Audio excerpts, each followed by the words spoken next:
save it That's again. okay. Okay. So, hi guys. I am here today with Elizabeth Stapleton, who is an IBCLC, that stands for International Board Certified Lactation Consultant in Lexington. And actually, you just got IBCLC for life, right? Like you've, Well, or I kind don't have of. to take the exam again. Okay. So now I have to recertify every 5 years by Okay. continuing education credits. So every 5 years, I have to have 75 hours Oh, goodness. of continuing ed. So, Well, we are but very I don't grateful have for to, you for that. yeah. And well, I love doing it because like every time I do something like that, I learn more and then I can help my Mm, people more. And then it's yep. like, oh, well, let's try this new trick that I learned. And here's new research about this. And Yep. let's put that to practice. So, It's good. You don't want to get stale ever. We're always no. learning from books, learning from clients, like just always learning. It's good. Well, awesome. Well, congratulations for the recertification and not having to take the exam again. Right? But today, yeah, today is it's the last day of World Breastfeeding Week, but August is breastfeeding month. And the last week of August will be Black Breastfeeding Week, which is also really important. And so, to kind of kick off some of the breastfeeding celebrations, I wanted to ask you on, and you kindly said yes. We're going to travail technical difficulties and figuring out the ever-changing social media platform to do this. So I'm so glad we're here. And so I'm a doula in Berea. You're in IBCLC in Lexington.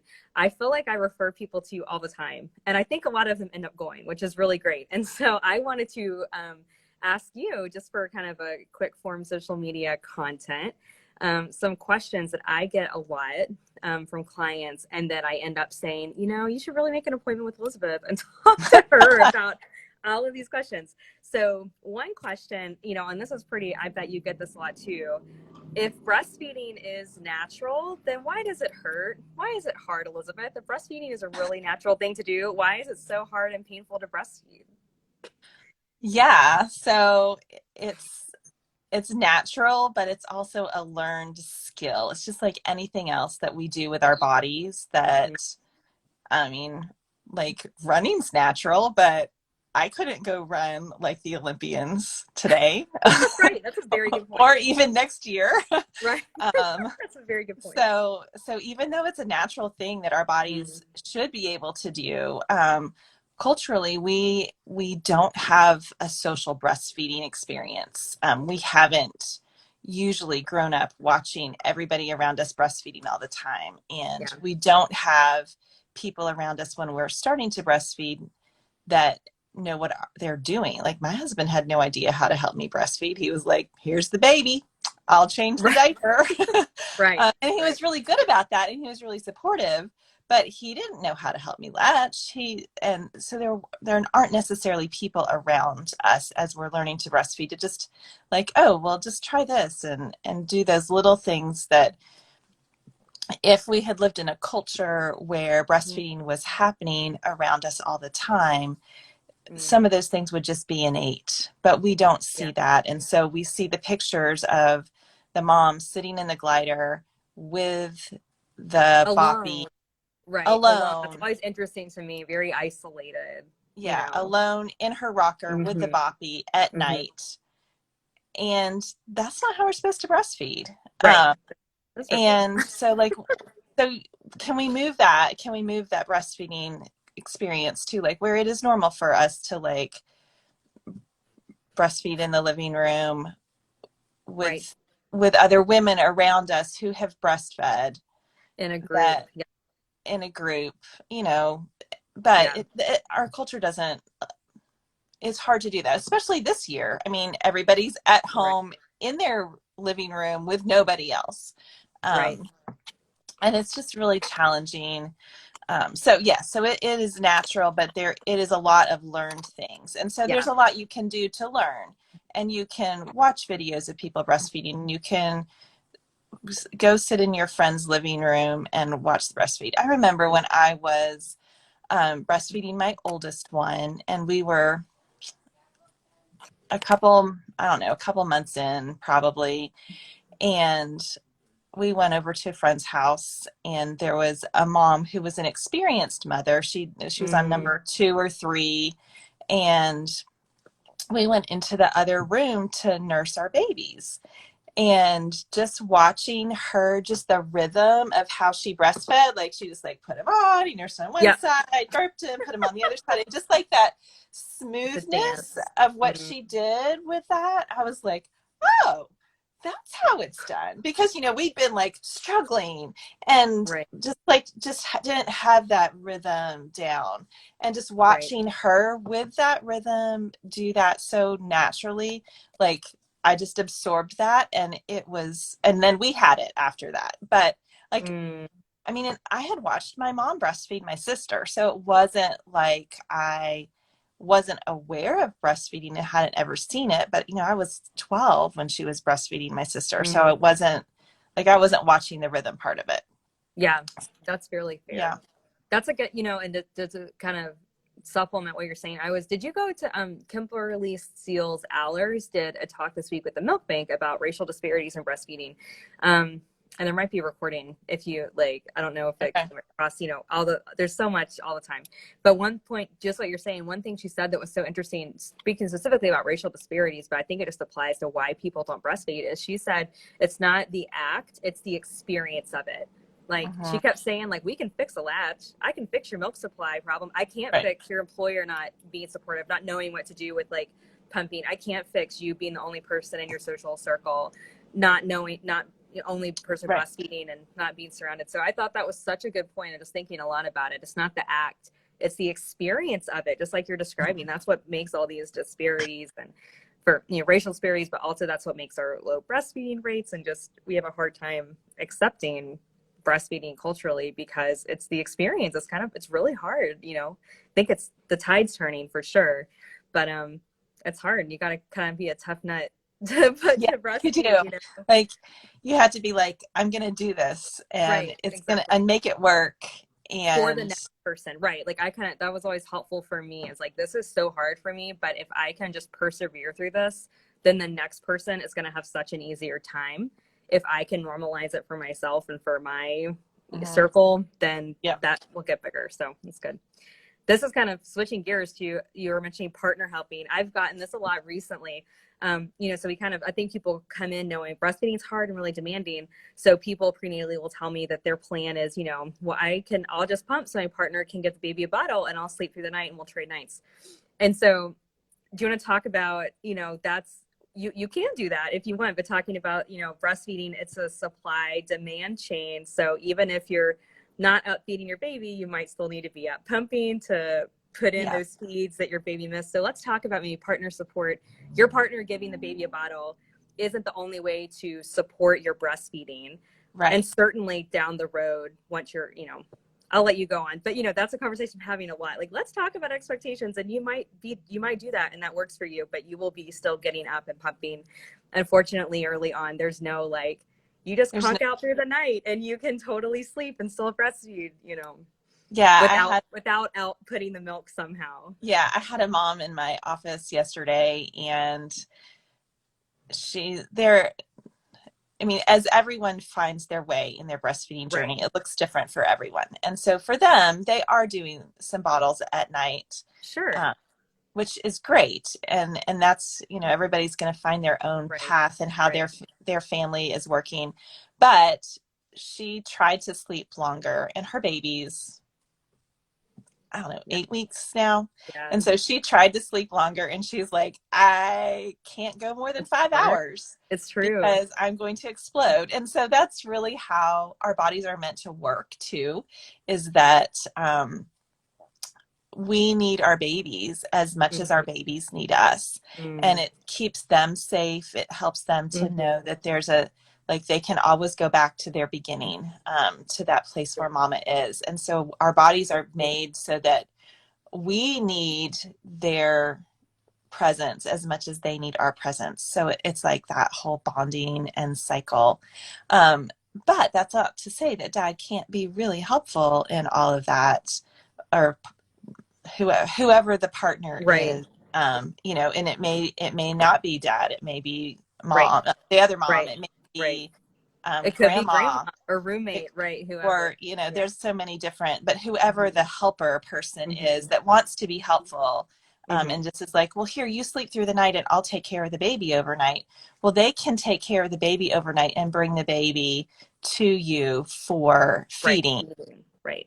Right. Or I know a lot of people, like their partner stays up later so that mom will feed the baby, get ready for bed, and pump.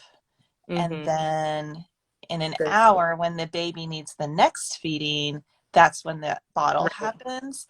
But then mom is still getting up to do the next breastfeeding session, and putting the baby to breast. Right. So Right. that there is a little bit longer stretch of sleep, but it's not overnight, all night long, Yeah. usually. That's Uh, That's what's hard. Yeah, it's wonderful that it's a supply demand chain, but it's also challenging. I do think some people, when clients have asked me this too, obviously very, so sympathetic. Whatever you want to do in your family that works is great, but understanding breastfeeding does work different than like preparing a bottle of formula. mhm. And so we can't like retrofit one to look like the other. You kind of have to Yeah, honor the system of one and honor the system of the other. But just like you said, there's so many little in-betweens. If that's so important to you and dad really needs to give a baby a bottle, just do just what Elizabeth said. That's a great system. Maybe you nurse yeah, and then maybe before bed you pump, or maybe, I've told people this, maybe if you really want to be pumping in the night, maybe the job your partner can do is to get all your station ready, to bring the baby to you, like they can do all of that work. And so you're waking up to do it and then going back to sleep is as easy as possible. But unfortunately, I think it is kind of, again, with you, certainly a formula fed baby, yeah, you can trade nights. I take this night, you take that night, we're filling the yeah, bottle, that works. But breastfeeding doesn't quite work that way, though, with some creative thinking and communication, and hopefully with an IBCLC or lactation person helping you protect your milk supply. Sure, you can fit it to look like your family, but it won't look exactly like maybe the movies tell us, or friends will tell you, well, just trade nights. Like that doesn't quite work with yeah. breastfeeding without some adjustments. So, Well, the other thing but to there's so many ways for remember, to help. So yeah, many the other ways. thing Yeah. to remember about nighttime feeding is Mm, that your hormones for milk supply and lactation are highest between like yep. 2 and 5 in the morning. And Yeah. so, to really, especially as people are thinking about going back to work, those middle of the night sessions with the baby on the breast are That's really such a good important for point. maintaining supply. So, finding other ways that Right. your helper can help. That's such a good point. I mean, they can do the diaper change. They can get up and, I mean, all you have to do is feed the baby. You don't have Right. to, like, you don't even have to get out of bed. Like, they can Right. go, they can Free. change the diaper, bring you the baby, bring you the Yeah. burp. They can do the burping, like all the things. And once you figure that out, like, how can I maximize my rest? How can I breastfeeding in a natural position in my bed so that Right. you don't have to get up? How can you make your bed safe so that Right. if you do fall asleep, it's a safe environment? Um, That's such a good point. or how can your partner then support you by, like, if you do fall asleep, he can slide the baby over into the Right. co-sleeper or whatever, Right. so that Right. there's that helper part of it without it having to necessarily be like, oh, like, let me get up in the middle of the night and pump, because that And do sounds that real thing. fun. Right. Yeah. That's such a good point. And also like, Yeah. yeah, kudos to all of the dads, all the partners, you know, all the moms, whoever is wanting to assist you with breastfeeding, like kudos. That's such a great question. What a wonderful thing you want to do for your family. Yeah. So just nuancing it, that it will look a little different with breastfeeding, just because it's a different system, right? But we can definitely make it work. Yeah. Well, and it doesn't also have to look like helping you directly feed your baby. It can look like, Yeah. boy, making sure the laundry's done and Yeah. the Yeah. dishes are done. There's food, and bringing you that sandwich that you didn't know you needed, and Yeah. making sure your water is topped up, and Yeah. Yeah. just like managing all the other parts Yeah. of life. It's And so so you don't have to, you can just settle into the nursing part. that worked for us really, just personally. That was kind of our system that we loved a lot, and it's hard. You always have to check in with your partner, my husband, and in my case, of like, how are you doing? Are you okay? Do we need someone else to like relieve you of those duties so you can just go have some alone time? That was really important for us. But that's how it worked for us. And it was great. He was kind of like, I got the house and eventually the other kids, you know, and you just get Yeah. the baby and you sleep and then we're all happy and healthy. And also trying to find those times, I'll encourage clients to do this. Like, you might be breastfeeding, but that's not to say like maybe your partner and your kids come just cuddle up with you on the bed or the couch. And you can just sit there together as a family and all slow down together. And that's really special. So, okay, I know I sent you all these questions and we can talk about breastfeeding forever. Speaking, we'll kind of stay on the pumping. We'll stay on the pumping train. Yeah. Elizabeth, do I need to bring my breast pump to the hospital? I need to start pumping like right away the first day the baby's born, right? Is that right? Let's say no. So I think the best skill that you can have as a fresh mom is how to do some hand expression. So I don't want to say no, don't take your pump to the hospital, because well, first of all, a lot of hospitals provide pumps. So if you did need to pump, I say save your there's a room in your pump bag, there. 'cause they're going to have Cadillac breast pumps, Cadillac hospital grade breast pumps there. Just save the room in your bag. Use their breast pump if you really So need. if you were to need to pump. Because there are cases you might need one, right? Separate, Right. like if your baby's in the NICU or you know you're having milk supply or you know you just want to exclusively pump, definitely. Right. But use the hospital. And, save your if space. we've had a previous, if we're on baby number 2 or 3 and we've had previous issues, like, and usually for those moms, I've had a prenatal session. We've come up with a reasonable plan for how they can work on that. So, but in general, I would say you don't necessarily need a pump. You do need to learn how to do hand expression, because the first couple days until your milk changes over into like abundance, the pump isn't going to pull a lot of milk out. It's going to get some drops, and it's more effective to do hand expression. Plus, hands on the breast increase your hormonal levels, and we want I did not. Yeah, hands on the breast. Well, baby on the breast, hands on the breast. However, right. Skin on the breast is more hormones than pumping. Right. So the pumping can pull the milk out, which we definitely want drainage, but hands can also do that. And, you know, in the long history of our species, we didn't have pumps. So hands are great. And you can learn how to do hand expression. If your baby's not latching, you can hand express into a spoon, into a little cup, into a syringe, whatever they have. You can feed that to your baby. If your baby's really sleepy, a lot of times just getting a spoon of colostrum into their mouth, they'll be like, oh, this is good. I like this. And they'll perk up. I had a client who did that so well. She had some reasons she needed a pump, you know, into pregnancy, trying to get labor going in her case. And she just ended up having so much colostrum and it was like, great. You know, she's like, this was my secret weapon. Like I just always have colostrum ready to go. And if we're just really fussy, I can just give you a little bit extra and like, you know, you're good to go. It's like, that's really cool. Yeah. It's cool. Are we still there? Yeah. Okay, cool. Okay, sorry. Yeah. I thought it was. I don't know what else to say about that. Hand expression is good. Yeah, and that's a really good point. Yeah, that's such a good point. And again, some people, like, if you just want your own pump at the hospital, sure, do that. But you definitely, I see that.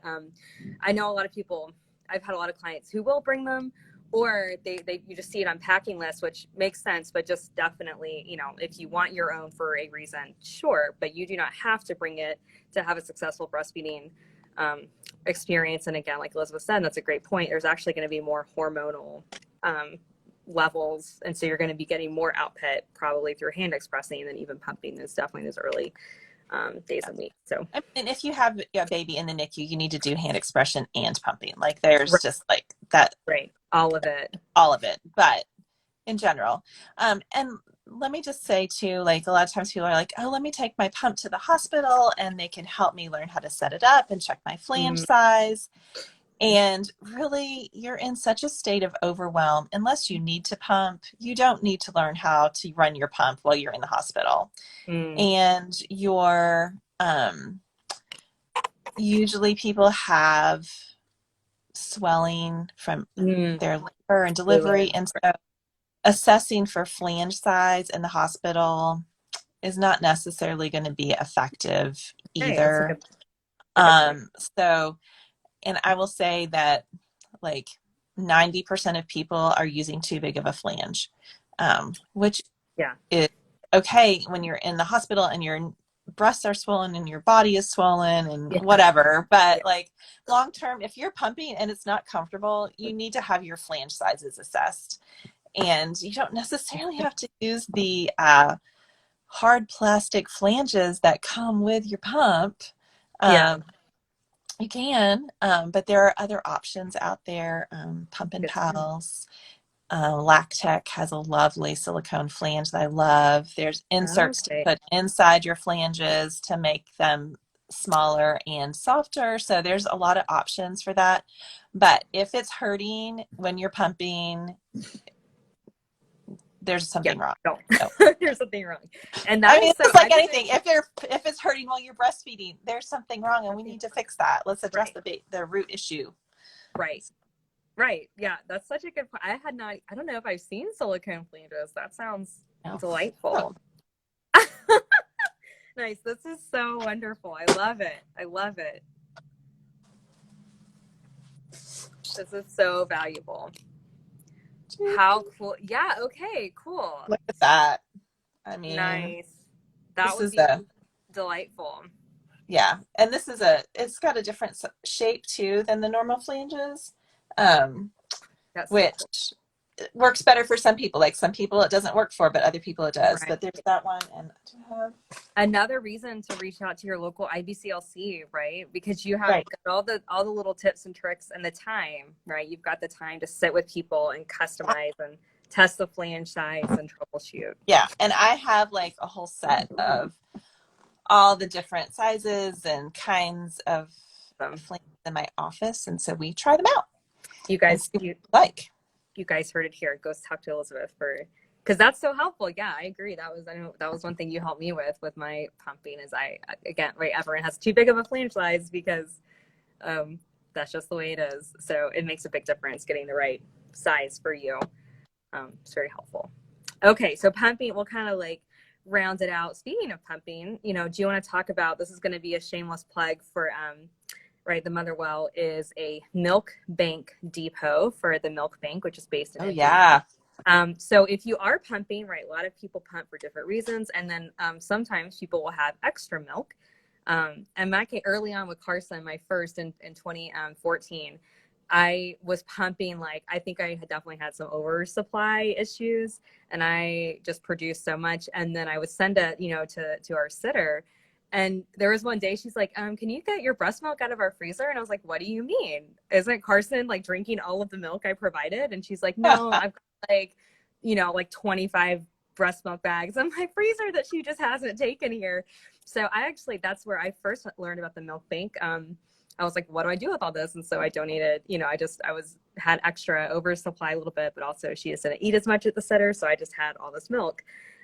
So sometimes you have extra for one reason or the other, and you want something to do with it. You want to talk about milk donation and kind of, there's like kind of two types. There's like going through a organization like the Milk Bank, which is very specifically screening people and processing, pasteurizing the milk and distributing it to others. And then there's like just basic mom to mom, I met you in a Facebook group. Do you have milk? Do you want to talk about what that looks like and why yeah. it's useful? So Yeah.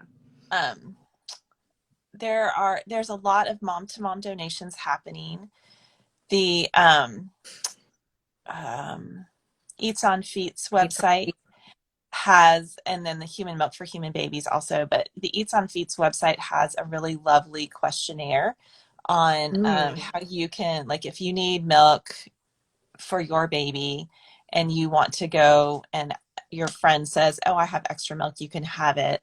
It Oh, has a really nice questionnaire that you can ask them. nice. To say like, is your milk safe for my baby?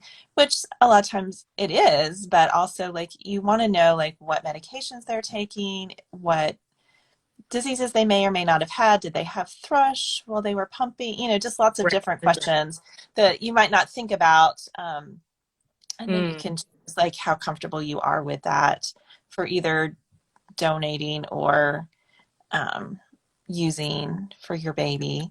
And that's Eats on Feets. I just pulled it up. Eats on This is Feet. the organization. Feets. It's Yeah. eatsonfeets.org safe milk sharing. So that will get you where you need to go. And I mean, That's a very good point. There's always a risk for mom to mom sharing, just because there's a lot you don't know. Right. And cleanliness and how often they clean their pump, and did that milk get left on the counter for 3 days before it got refrigerated? I mean, there's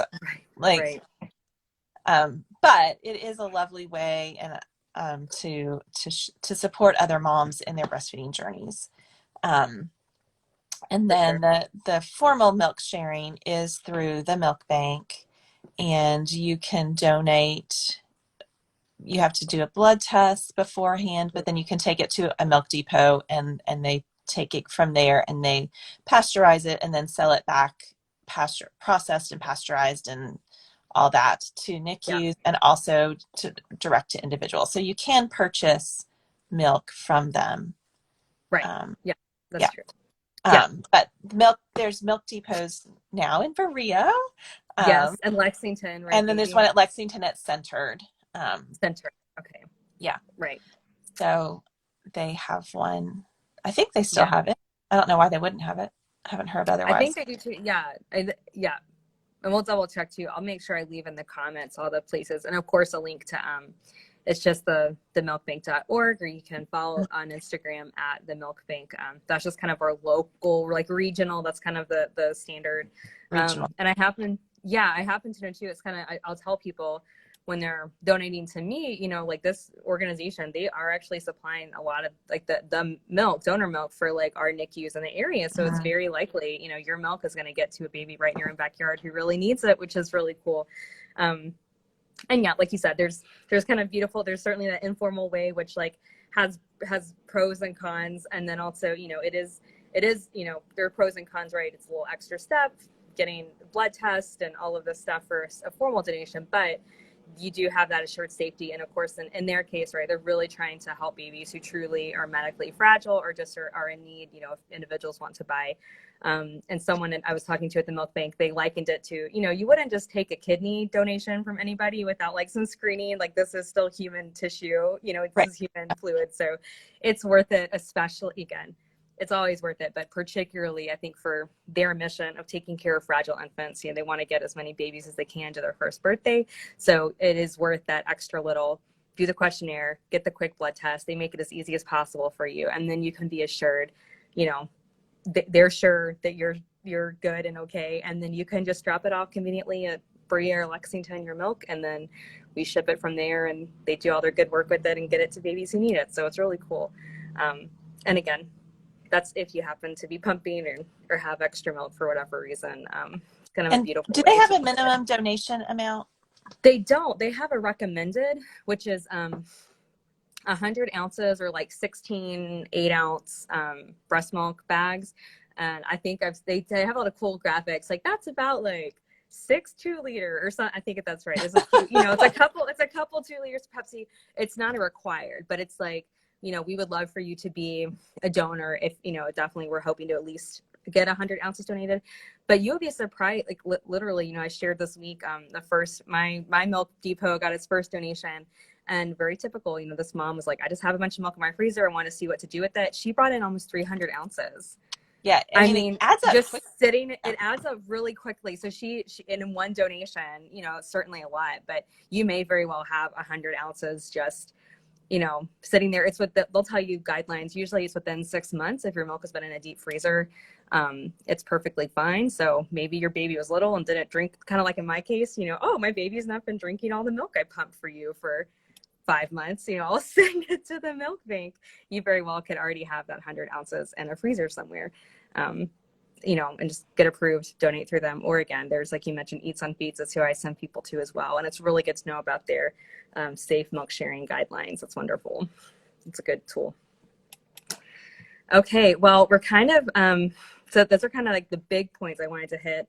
And finally, I guess, Elizabeth, you can kind of share, you know, I think we've already hit one of the things I wanted to talk about is why is it so hard to get support breastfeeding? I think we did talk about that. But if people do need support, who are you? Where are you? How do people find you? What do your services look like? And I did want to talk about oral ties. Maybe we'll have to do this again since we know how it works. We can We'll do it. do this Yeah. again. Now that we know how to do this, Yeah. oral, Let's oral talk about ties oral is ties. its own. That's its It own should be its topic. own video. Well, maybe in honor, sometime this, maybe before World Breastfeeding Month is over, we'll come talk about what are oral ties and like why does every baby have them, Elizabeth? But we'll save that. Sure. Come back for part 2. But what is Okay. if people need breastfeeding support? Who are you? What do you do? And where do we find you? Yeah. So I am Lactation Care with Elizabeth. There's me, and then I have 2 Ashleys working for me, Ashley Kester and Ashley Brown. I just call them the Ashleys. The good thing is they spell their names differently, so you can tell them apart. Mine by how they spell their names. And then I have an administrative assistant, Morgan. So if you call, you may end up talking to Morgan, and she's amazing.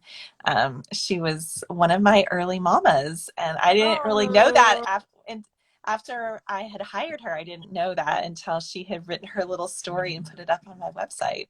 So I was like, oh, really? I mean, she like took a breastfeeding class from me when I was like teaching breastfeeding before I was IBCLC. So anyway, it's just kind of fun. Well, congratulations on also, first of all, congratulations on growing and having a practice that's growing that you need to other lactation consultants, and you have an administrative assistant. And congrats on just like what a cool community. You kind of the circle, you know, the support circle just continues. You supported her and really breastfeeding, now she's supporting you in this practice growing. So I love it.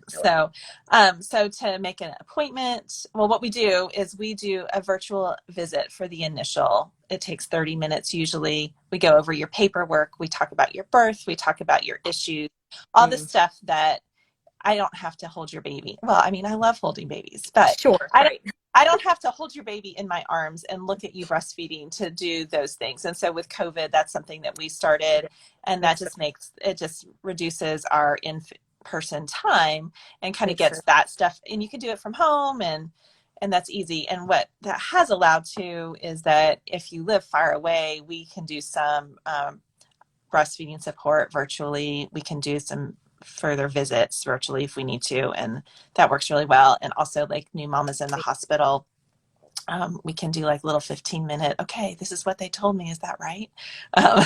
We can do that too, so that works really well. But and then so get connected with you before birth for the kind of, if you want this like secret weapon in your pocket for so I love doing prenatal visits. That's like one of my favorite things, is to kind of like talk through like plans, like this is how you can plan in the hospital. So we can do prenatal, we can do after baby, anytime after baby. If you're breastfeeding, we can help you. And so we do the virtual visit, and then we can do office. We're starting to do a few home visits here and there. Not a lot, and you can't sign up for them yourself. Thanks COVID. Thanks COVID. But it's a case by case thing. So sometimes that is happening again. But we do have an office in Lexington. Ashley and Ashley are seeing patients at the Speech Network, which is at 110 Dentist Drive. And then I have a room at Oasis, which is right across the street, Katie Stewart's office, 109 Dentist Drive. So we, and you know, we run back and forth across the street as needed. But that we have lots of space for everybody. And so office visits usually consist of a weighted feed. We watch the baby eat. I check for oral ties, check mom's tissue if we need to, look at nipple trauma, like all the things. We work on breastfeeding positions. I have a couch, I have a chair. We can borrow Katie's table. So that we can work on different positions and comfort, and assess for ties and oral function for the baby, and all the things. Do all the things. That's good. And people often ask me, you know, and of course, right, you know, in the hospital, like there is lactation service in the hospital. Yes, that is true. But, you know, we kind of know too, lactation consultants in a hospital setting, even if they are fabulous and even if they really truly want to support you breastfeeding, they are constricted by just time and space and what they're able, and tools, you know, that they have on their ready. Like we were just showing, you know, you've got flange sizes. You were just saying you've got all these tools you can help people in different actual real life positions they're going to be breastfeeding in. You know, you're mentioning to safe sleep environment, both what does it look like to have a baby safely in your room, possibly in your bed. You know, it's good to know if you're breastfeeding, you're going to get tired. How do we fall asleep safely with baby? That's really important to know. So why, you know, why go to like Elizabeth if you've got hospital lactation there too? It really is truly the time and the expertise. You know, Elizabeth and her team, they basically have master's degree level knowledge and experience in breastfeeding, both with how you're working and how baby's working. And so, you know, you guys deserve it. Like we kind of have set up, if we had lived in a society that breastfeeding was more normal and we just kind of sat in big group community settings and breastfed our babies all around, like certainly you maybe wouldn't need all of this extra, but we do now, right? You know, we're in this time where it's very necessary, just because of where we are. Again, there's a whole loaded history of breastfeeding in general, and then particularly there's some racial disparities and inequities with breastfeeding that's even, you know, more problematic, even more troubling, that we're working to overcome. So all of this kind of plays in together, and that's why great people like Elizabeth and the Ashleys exist. So definitely go give her page a follow, bookmark her website, put her number in your phone. If you're pregnant, definitely if you've got a new baby on board, and call and set an appointment. You know, you don't have to struggle through breastfeeding. It can be something that's really wonderful, and it can look a whole lot of different ways, and they're here to help you work for you and meet your goals. They're not going to push you to do it one way or the other. They're just going to, you identify what your goal is, and they help you get there with breastfeeding, which is so perfect. I love it. So yeah. And we're having a milk party on the 18th at 5:30. Yeah. So you can sign up for that on my website, and it Nice. is Amanda Chastain from the Speech Network. Yeah. Awesome. Katie Stewart and me. Awesome. And I think Ashley Custer is going to be there also. Awesome. And it's a time we're going to do like a little mini tummy time section. Yeah. And then we'll just, it's like kind of a way you can get to know us. If you have questions like, do I really need somebody to help me? Like we can be like, okay, these are the, you know, this looks great. Let's just adjust your position a little bit. Or like, yeah, you've got some stuff going on. Let's set up a longer time. So it's kind of a nice way to, if you don't know if you really need help, but you think you might, that's a nice way to kind of like meet us and learn, have a little tummy time mini class, which is always so fun, and meet a couple other moms who are also in your journey. And we're hoping we're going to doing a back to work class, I think the first weekend of September. Nice. We're going to start doing some of those now that hopefully COVID is, I don't know. I like looking out my window, like COVID's gone away, but I know, look out the window. Is it still here? Yeah. The same, right? This is the trouble of working with vulnerable populations in the middle of a pandemic. They really desperately need that in person, but it's tricky to get. So I know you and I both are assessing and trying to keep things safe and putting things on the calendar, but holding it all really loosely. Right. Yeah. So so for the milk party, it is in a large classroom space. Yeah. We're going to have limited number of people, and everybody is spread out as far with windows open. So it's that's good. Safe. Yeah, that's good. As safe as we can make it for in person. Right. So yeah, definitely check out the milk parties, and you do those really frequently too. So again, lactationcarewithelizabeth.com or at lactationcarewithelizabeth. Here on Instagram was how you get in touch with Elizabeth. Yeah, well, maybe don't send messages on the Instagram because I'm still learning how to use it. That's so we have had a lot of technical difficulties with Instagram this week, not just today. And they are changing it. I will say they have said, because I try to follow, they have said like, we're going to be testing out some new things this year. And I want to be like, can y'all not? Don't. Because we're trying to run a business here. And it's we don't have time to learn that. Right. Exactly. So lactationcareselizabeth.com, and we'll end with this. Yeah, thank you guys so much for like watching and sending your time and attention. I hope this video was helpful. And we'll end. This is a sweet Hi, comment. Chelsea. Yeah, from Chelsea. She said, Elizabeth and Ashley have been amazing support for us during our breastfeeding journey so far. It has been difficult, and having their expertise has been invaluable. Definitely recommended. I completely agree, Chelsea. Thank you for those kind words. And I hope this was helpful. So thank you. I learned a lot. Again, we're always learning. I knew that you get more with a baby. Like I knew babies transferred more, but thinking about the fact that like your hormone levels are actually higher with like your hand, your skin, or your baby, like that oxytocin, you know, skin to skin, that was cool. And thinking too about the whole, like bringing the pump to the hospital, your breasts are literally going to be a different size. So why just wait till you're more established and wait till you can go try out some better flange options? That was also really good to know. So thank you for teaching me and being a resource for me and other birth workers in our community. Thank you for all you do, and thank you for having a milk depot. I love that. You're welcome. Yeah, I'm so thrilled. I'm really excited to get it up and running. So thank you guys so much, and we'll talk to you soon. Okay. Bye. Bye.